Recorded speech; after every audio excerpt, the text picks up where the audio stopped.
Bonjour à tous, j'espère que vous allez tous très bien. Aujourd'hui on se retrouve pour une nouvelle vidéo, donc je vous fais une vidéo d'analyse sur le Bitcoin qui fait suite à la vidéo que je vous ai faite il y a 2 jours. Donc il y a 2 jours, je vous avais présenté un peu mes différents scénarios, je vous avais montré qu'on avait une zone de résistance ici au niveau des 24 300 et qu'on était en fait en train de consolider sous la zone de résistance. Moi je m'attendais à une continuation de l'accumulation sous la résistance, pour plus tard qu'assure et en fait qu'on arrive à break enfin cette résistance. Donc là finalement on a validé en fait un triple top sur la résistance des 24 300. Donc bon, pour l'instant on n'est toujours pas dans un truc bear.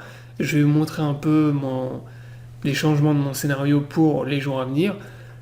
Mais en tout cas moi j'ai coupé le long que j'avais pris sur Bitcoin, donc j'avais pris un long x5 sur la plateforme Bitget parce que j'anticipais en fait une cassure de la résistance des 24 300. Donc là j'ai coupé mon long, je vais vous expliquer pourquoi, et je vais vous expliquer aussi ma vision du marché pour les prochains jours, en tout cas sur le chart du Bitcoin. Donc sur Bitgate, si vous n'êtes pas encore inscrit sur la plateforme, je vous invite à me rejoindre. Donc c'est un exchange qui vous propose plus de 200 crypto-monnaies dont la moitié ne sont pas disponibles sur Binance. Vous avez du spot, du futur et même du copy trading. Vous pouvez recopier automatiquement les meilleurs traders de la plateforme. Donc je vous invite à vous inscrire en passant par mon lien de parrainage sous la vidéo. Donc ce lien vous permet d'avoir une réduction de 15% sur tous vos frais de trading. Et si vous lancez du copy trading par exemple, profitez-en, parce que ça vous permet de faire beaucoup d'économies sur le long terme. Donc concernant le futur, donc le trade en USDT que j'avais fait, donc comme je vous l'ai dit, en fait je l'ai coupé hier. Donc je l'ai coupé, on va aller voir, historique des ordres. Donc du coup mon long je l'ai coupé à 23 400. Donc je suis sorti avec un gain, mais vraiment un gain ridicule. Et j'ai coupé mon trade hier midi quand j'ai vu en fait la candle rouge ici en fait. C'est-à-dire que là, quand j'ai commencé à voir la bougie rouge se former là, j'ai cut le trade, donc au final avec un gain ridicule. Donc je crois que j'ai sorti avec plus 7% à peu près de ROI, alors que tout en rouge était à plus 50%, un truc comme ça.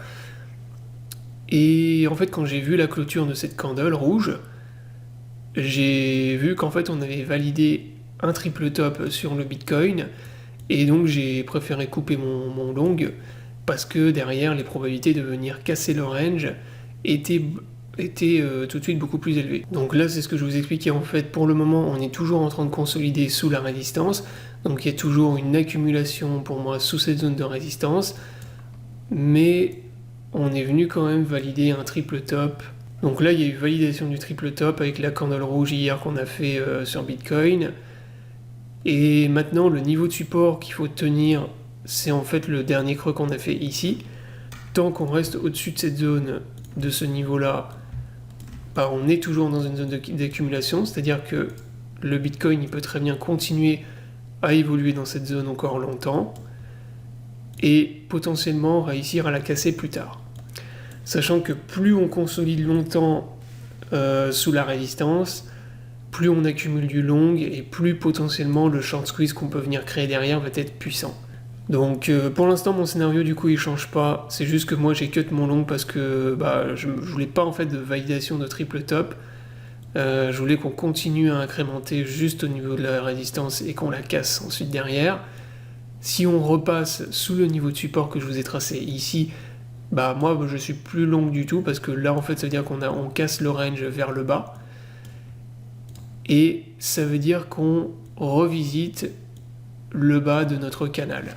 Et en gros, si on revisite le bas du canal, du coup, c'est les deux scénarios que je vous ai déjà présentés. Soit on retrouve des acheteurs au niveau du bas du range, et on repart ensuite dans une tendance haussière, soit le range il casse, et si le range il casse, pour moi, c'est derrière, c'est retour de la tendance baissière, dump, voire crash du marché. Avec un retour rapide du Bitcoin dans la zone de support que je vous ai donné ici dans un premier temps. Et moi personnellement, je m'attends à un nouveau bottom sur Bitcoin. Ouais. Franchement, si on casse le range, vu la durée dans laquelle on a évolué, la quantité de longs qu'on a accumulé dans le range, si vraiment on casse le range et qu'on casse en fait le dernier creux qu'on a fait ici là, au niveau des 20 750, bah pour moi il va y avoir cascade de liquidation des longues. Les longues vont se faire éclater et ça va faire à nouveau une grosse tendance baissière sur Bitcoin. Voilà, donc la vidéo est terminée, j'espère qu'elle vous aura plu. Donc c'était juste une petite vidéo pour mettre à jour l'analyse que je vous avais faite. J'espère que la vidéo vous aura plu, je vous invite à vous abonner à la chaîne pour ne pas rater les prochaines vidéos. Je vous souhaite à tous une bonne journée et à bientôt pour une prochaine vidéo.